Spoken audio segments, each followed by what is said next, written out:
Since ay nasa Middle East na ang ating pambansang koponan, doon sila ay makakakuha ng mga friendly games at ang bansang nababalitang makaka-tune up natin ay ang Jordan. Hindi na nagkasaya ng panahon itong Gilas Pilipinas at tinake advantage ng pagkakataon para makapag-practice. Kailangan nila ng adjustment dahil may dalawang player na hindi nakapaglaro sa kontra Macau Black Bears. Ito ay sina Junmar Fajardo at Calvin Oftana. Although familiar na ang dalawa sa system, but they need to be in game shape, lalo na itong si Calvin na napagod din noong PBA Finals.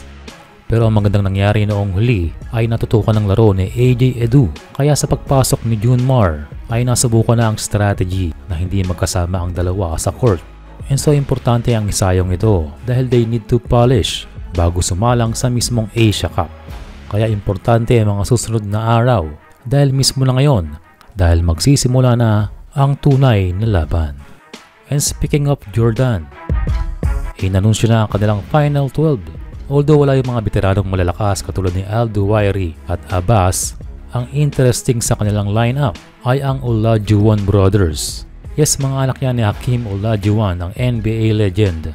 Sila ay eligible sa FIBA dahil sa residency at pagkakaroon ng passport. Pero syempre naandyan na yan at kailangang harapin ng Gilas. Ang ating napansin lamang ay buti na lang at hindi nila nakuha ang size ng kanilang amang si Hakeem. But still basketball runs in the blood at hindi naman sila ilalagay sa national team kung hindi pasado sa federasyon ang kanilang competitiveness.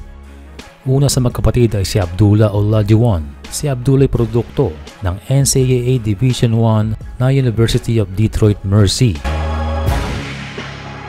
Kung sa galawan lamang ay American basketball ang galawan itong si Olajuwon. And yes, similar din sa ating mga Philams. May height na 6'5" and his advantage ay guard ang laro nito. Parang position ni Dwight Ramos na mas malaki lang ng kaunti. And hopefully ma-scout ito ng ating national team. And the other one ay si Abdul Rahman Olajuwon. Mas malaki ito sa kanyang kapatid na may height na 6'7". Another player na exposed sa US basketball. And before Jordan ay naglaro na ito sa youth team ng Canada, kaya hindi rin basta-basta ang player na ito. At ang nakikita natin na napipigil dito ay ang depensa ni Carl Tamayo. So Jordan is playing their new gen players.